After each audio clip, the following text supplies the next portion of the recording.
All right, world, good afternoon. This is Kevin from What's Kevin Doing. How are you? Gonna get to some ride footage in here today. We are going today to, we're in a neighborhood called Alton in Palm Beach Gardens, Florida. We got storms on the way, so I figure we'll try and get out and get some footage before that so you guys can all see what it looks like around here as usual. So this place was nothing, right? It was a big field, a swamp filled with alligators and everything else, and predominantly coyotes were big here. And now that we've taken all their land away, the coyotes all come hang out in our neighborhoods. And I'm sure there's different parts of the country where y'all are dealing with the same issues that we are here. There we go. So in any event, I'll tell you a little bit about my weekend. So my weekend, today is Monday, but my weekend began with my daughter asking me if we were out of hot water. And I said, well, we can't actually be out of hot water because we have a tankless hot water heater. So for the second time, that thing is now broken. So I did all the stuff, I went and I reset the breakers and all that, and I actually was able to get the plumber who installed it on the phone and kind of talk to him about it, because he had been out once before. That was the second time, or would have been the second time we've had to replace it. And while tankless hot water heaters are awesome, and once you get used to them, they're very hard to live without when you have endless hot water. When they break, that's it. So turns out it's just another deal of living in Florida, part of it, because the water is so hard with the minerals and the calcium and all the different things that are in it that eventually they corrode those heating elements, and those things are no good anymore. So they only last, it seems, in my neighborhood, or my town, Jupiter, about a year and a half before those elements start to go bad. So I call the plumber. He's like, okay, well, we'll have to put a new one in.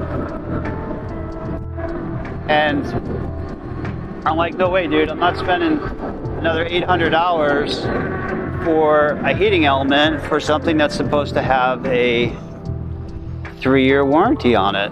And he goes, well, it's a water quality issue. See that bird up there? So today, actually, I'm shooting in 1080 at 30 frames a second. I want to see if it makes any difference rather than the 60 frames per second. But in any event, see if we can see it here. So I decided, okay, I'm going to wait till Monday, today, and I'm going to call the manufacturer directly. And I got somebody really nice on the phone, and they're a small company, Stiebel Elkert, I think is the name of the brand, but got somebody nice on the phone, kind of explained to him what happened. And I even had a water quality test done a few months ago just to kind of see, and the town will come out and do the water quality test for free, so had them do that. So I sent them the results. I sent them the invoice from the original install, which was like, I think the guy worked me a little bit, because it was like $1,600. And so instead of doing the, you're fine. Instead of doing another, just a regular hot water heater with the big tank, that is not the best way to do it, I guess, because you're really just sitting around with a big tank full of hot water that nobody's using. We decided to go on tankless, and started out at one price and ended up at another price, and the next thing I know, the bill is $1,600. I'm like, well, whatever, just finish it, be done with it. So anyway, so I called the manufacturer this morning and told them, hey, look, every time we need to use the hot water now, I have to don't hit me, thank you. I have to go in and hit the reset button on the heater core thing. So in any event, I sent them all the documents, and then about an hour later, I get an email back saying that, hey, we're going to be replacing that for you, no problem, we'll take care of it. So I'm like, all right, cool, that sounds fair. So that's the one thing that's broken that's going to be taken care of, and I'm going to try and install it myself, which I think shouldn't be that hard because the original guy was both a plumber and an electrician, which you have to be both on those things because you had to put new breakers in and stuff. And so the wiring and everything is all there, which is awesome. So all I got to do is really take the old one off the wall and, you know, undo the wires, undo the water lines in and out, which I already did yesterday anyway because I tried to flush it out with vinegar to see if that would help, but that didn't. And I put the new one in, so we will try that. And then things broken number 2 are the car handle, the door, the handle on my car, driver's side, of course, to open the car. So that broke off. So I ordered a new one. That came in today. And I think we talked about the car before. It's kind of a little bit old, so, you know, I can't get too upset with it. Little things like that are going to break, and it's just part of having a car that probably should have been retired a long time ago, but I'm going to keep it going because it's running great. So we'll put that one on. But then I'm like, oh crap, because it's got a button on it to where it's connected to the key. So if you push the button, it automatically unlocks the doors. And in order to get to the wires inside the door, oh, that looks awesome. Look at that slide thing, man. If I wasn't my age, I'd be all over that thing. You have to take the inside door panels off, and I don't know how to do that. I don't pretend to know how to do that. So I've got a private mechanic that takes care of that stuff for me. Like, when I say private, I mean he's a guy he's like an engineer guy. His family had a body shop forever up in Maryland or something like that, and he just knows how to fix stuff. So $50 an hour, I'll let him fix it. So that'll get taken care of. And then the other thing is the ice maker in my house that never freaking works. Had it fixed 3 or 4 times, it just keeps constantly breaking. So I'm going old school, baby. I just take the ice cube trays, you know, the old-fashioned ice cube plastic ones, you give a little twist, and the ice pops out. So I'm doing those. But my kids have these giant, literally giant, like water cups. And they fill them with ice cubes, so that's a good probably 2 trays of ice cubes every time. And that lasts them about a day, but I'm constantly having to make new ice. So until I get around to buying a new fridge, I'm just going to deal with it and just make ice the old-fashioned way with the ice cube trays. So that's it. So anyway, we're in Alton. Cool place, huh? Like I said, this used to all be just like everything else in Florida. This actually was a horse pasture and a cow pasture from when I first moved down here in 1992. And so they've kind of cleared it all off. They've made this massive development. It's mixed, you know, it's these townhomes like this, which actually looks pretty cool now that I'm looking at them, and I can see, you know, people are moving in and they're starting to decorate and start to become more of a community. And then single family homes, which I think are on the other side. So we're going to take a ride over there and take a look and see how that looks.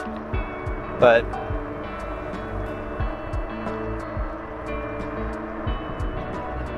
I think there might be some single families back here. We'll see.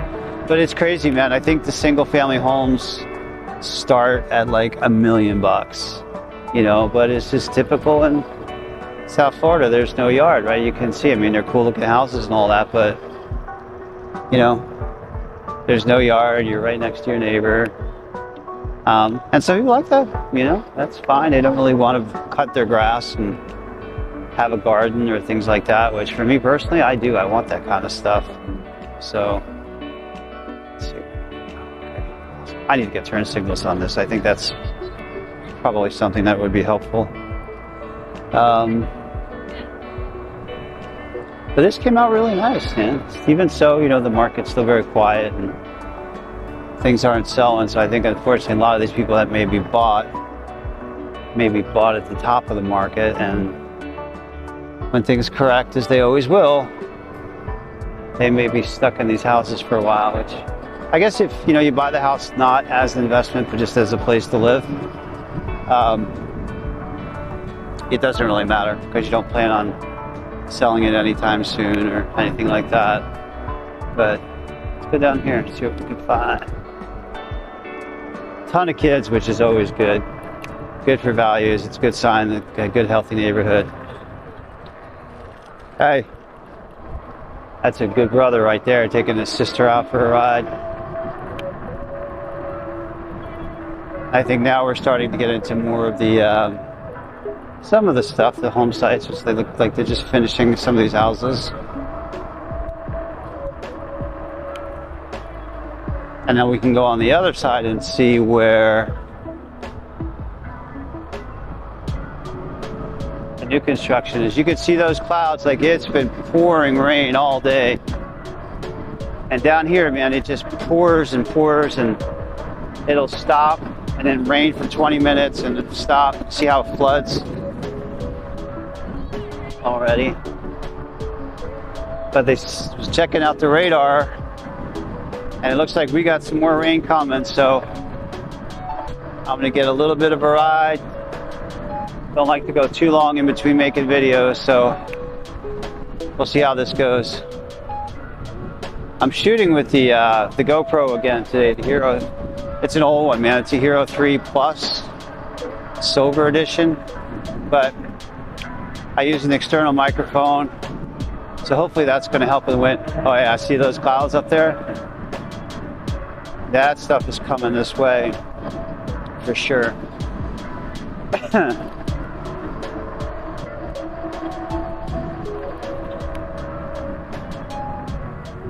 All right, let's go across to the new side, more of the new construction. All right, golf carts, they are a huge thing down here. Every neighborhood, I guess people just like to have them rather than using cars just to get around and do stuff like that. So they use golf carts. I'm gonna go this way. Which are fine, but I think the law says you can't have them any place where the speed limit's greater than 20 miles an hour. But you see them here crossing the streets, like major intersections with kids hanging off the back and all that, you know. But I don't know, if I was a parent with young kids like that, I probably would not do that. But I would just keep them around the neighborhood, let them go slow and, you know, keep them safe. But so that's kind of random. I guess that's where the park is going, but you can see over here, there's just a little like park thing there. And you can see this is all new construction here. I don't think all this stuff is sold, but. And then we drive down here. It looks like this stuff is still just towards the end stages of construction. They don't have garage doors yet. But, oh boy. Construction alley, man. I gotta keep my eyes out for nails. Oh yeah, this stuff's... So it's kind of cool to see like neighborhoods being born and coming to life, but one of the things I think I started to talk about was, let's move this up a little bit, is when they cleared all this out, we suddenly have an influx of coyotes in our neighborhood. And never really had them before. You might have seen one or two, but now they're everywhere in the neighborhood. And they're losing their fear of man, for sure. Because they'll walk down the street in broad daylight. They'll just stop and look at you. So if you got a small dog like I do, you better be careful because they might see that thing as a Scooby snack. But you can't be mad at them because, I mean, look, this was all their preserve, their life, their, you know, their land, whatever. So when you start taking everybody out of it, they got to have some place to go. So they end up in our neighborhood, which is fine. So we're going to try and make it across. I think there's literally no stop signs on anywhere. Oh, that guy has one. Oh, and I have one. Okay, so let this person go. I'll go across, and then everybody lives to talk about it tomorrow. Good job. Good job.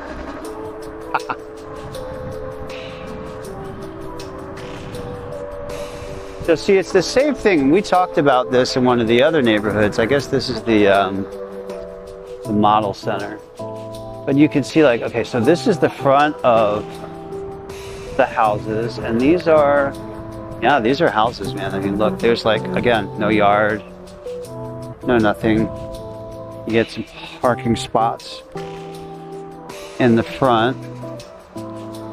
But if you want a garage, this is what you end up with. And so I think the builders or these developers are all starting to copy each other. You get a little alley in the back. That's it. Which, you know, I grew up with having a yard, a swing set, place to play outside. These kids don't. They don't have anything. So I guess they just kind of go out in like common areas and all kind of hang out there. Yeah, let's go down here and see. But, oh, I'm going to end up with dirt on my back. Okay.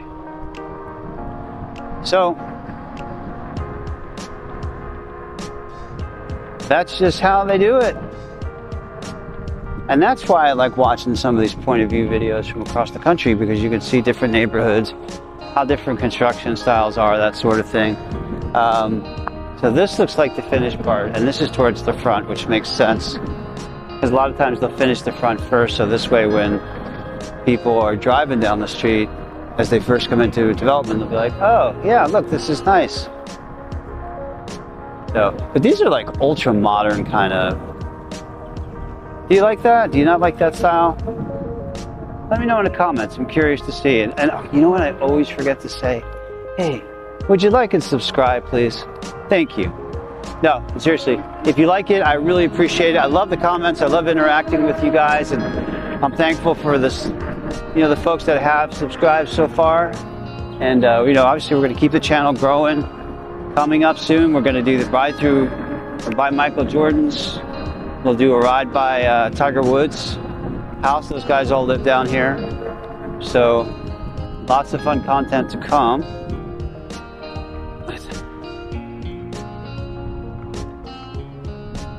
Take a ride. You'll notice there's a lot of water down here, and a lot of these lakes are, obviously most of them are man-made, but that's what's used to irrigate the lawns, the flower beds, all that sort of stuff, and all the sprinkler systems and stuff are all on a common line, so you don't have to deal with controlling any of that sort of thing. But gotta keep my eye on the sky, man. I don't know if these e-bikes would do very well in the rain, but hopefully we got a better view now, right? I remember the phone thing was here, and I took it out and I put it down here, so I'm digging that. And I think eventually, like I said, probably a rear view thing. I know I keep talking about a rear view monitor there, which someday I'll get around to doing that.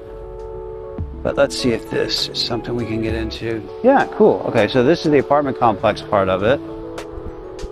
So you got single families, townhomes, and then you have these apartments, which generally around here are limited to three or four stories. 1, 2, 3. These are 4 stories. Which is cool. So there's something in price range, you know, for everybody if they happen to want it. So, and what they did, and it's kind of cool, like, and this is why you would have golf carts, is right in front of it, they built this huge shopping area. It's full of restaurants, grocery stores, you know, nail salons, all this cool kind of stuff. We'll take a ride through here, and you'll be able to see. So you can literally take your golf cart, go to dinner, you know, hang out, and then not have to worry about driving a car back, or, you know, if you live close enough, you can just go walk. You can walk to all these restaurants here. Well, here, this is Lenora's. This is a pretty popular place. And we're getting out of season, but it's still pretty crowded in Florida. But in the summer, like in the dead heat of summer, there won't be that many people out. But you can see how this all ties together. So it's a smart way to do it. We'll go, what's over there? There's a big Home Depot over there, which is kind of cool. Of course, we were all hoping for a Target, because Target's a fun store, and right now you got to drive pretty decent ways to get to a Target. But so we got a barber shop, we got a Thai and Japanese, a real estate place, of course, a salon, jeweler. And then our big grocery store down here is Publix. So tell me what it is near you. I'm interested in that. What is like your main grocery store, and do they just absolutely dominate your market? Like Publix, there's one probably almost every half mile, maybe less than that in some instances. I don't know why, but they just make a ton of these things. But so you can see here, that's the brand. So I'm interested in knowing the brand on yours. Oh, hopefully this is in the right spot. I lived in Charlotte for a while, up in North Carolina, technically right over the line in South Carolina. And the big store there was Harris Teeter, and I liked Harris Teeter. It's a fun store, it's a fancy store. Publix is a nice store, but man, it's expensive for sure, no doubt. So we do most of the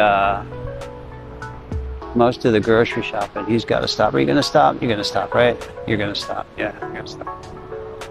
Do most of my grocery shopping where I can at Walmart, even though it's, you know, a little tough to get in and out of and all that. There's a different, you know, pain in the ass level stuff that you got to deal with them being almost have no cashiers left anymore.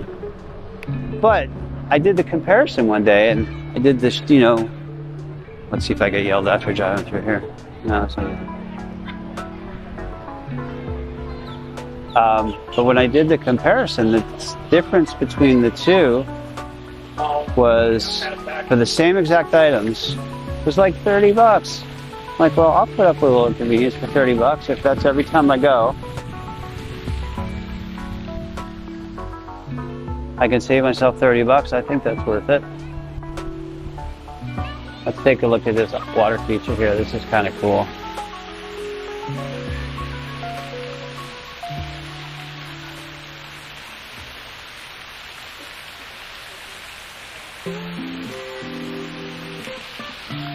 So that's fun. So that's what I do. It's like I'll shop. Most of my stuff is at say Walmart, and I'll go to Aldi for a couple of things. You know, like you kind of get in the habit of, well, I go to this store for this and this store for that, but you have your favorite things, you know, at different stores. So I don't mind. I try to do it on Sundays, and this way I'm set. Usually for the week I don't have to restock again. We actually don't go through that much stuff. You know, it's myself and my daughters. Just our 3 daughters, and we don't use a lot of garbage. Like we don't. Ooh, look, this thing doesn't have a whoops. See. So it'd be garbage night, and I'll go to take out the garbage, and there's barely even one that's full. So, but they gave us a big giant garbage can to put it in. Which, like, I'm not using this thing. I'll use it once in a while, but they say, well, if you don't use it, they're not going to take your garbage. And that's actually not true, because I'll put out a single little garbage bag and they will come and take it. So let's see, we've got a couple more stores over here, and then we're going to call this a wrap, because I think these are going to be the end here pretty soon, because I think those storms are coming in and I don't want to get caught. We got Chipotle. Do you guys like Chipotle? I think there's like a love-hate relationship with Chipotle. And here's why. For me, like right there, this is the Chipotle we come to, this one here. It's like every time you come here, you either, it depends on who's working. You know, you either get a full bowl of stuff, or you get somebody that gives you like for example, we basically get like steak and rice bowls. And they're either, first of all, if they even have it, right? Because there's your Chipotle always out of product. Like there's always something cooking, because they're always out of something. Like you can never go in and see the whole line full. But, you know, depending on who's working, you're either going to get a full bowl of like protein, you know, like, or they'll give you a little tiny teaspoon of steak. And I'm like, hey man, it's up to like $15 now by the time you add in the steak and you know, if you add guac, there's another $3-4. But you know, don't shortchange me on the steak. And so that's where I get kind of frustrated with going to Chipotle, and it's like I'm either going to have a good experience or a bad experience. And I always kind of look at the what do you call it, like those reviews online. Yelp, yes, Yelp, that's it. And Chipotle just gets smoked, man. People, I think, are just unhappy with it. And probably a lot of that has to do with, again, with the pricing. So, you know, it's expensive, and then you just get people that don't really seem to care too much about their job. So, anyway, but the food is good. That's the problem. It's good and it's worth it. Panda Express, baby. I love Panda Express. Orange chicken. Orange chicken is awesome. T-Mobile's who I have for my service, which is cool. But you guys have a Panda Express where you are? Let me know. Let me know what your favorite menu item is too. So I want to hear about Chipotle, what your favorite Chipotle is, and how your Chipotle is near you. Your Panda Express, right? Do you love it? Do you hate it? I like them. I don't find their rice and stuff though to be too, or their lo mein to be as good as like a mom and pop kind of a. I don't think this dude's paying attention. Just hanging out, apparently. See those storm clouds? They're coming, so let's start heading back. I don't think they're as good as the mom and pop kind of place, but you know, hey man, on the weekend night or week night, you want a quick meal, quick dinner, I can go this way then, let's try that. It works. So anyway, that was Alton. I hope you guys enjoyed that ride along. Sorry, I know it's shaky. I'm gonna work on getting across this street and staying alive. And I hope you enjoyed the video. Look for the next one coming soon. Remember to like and subscribe. And this is Kevin from What's Kevin Doing saying so long for now.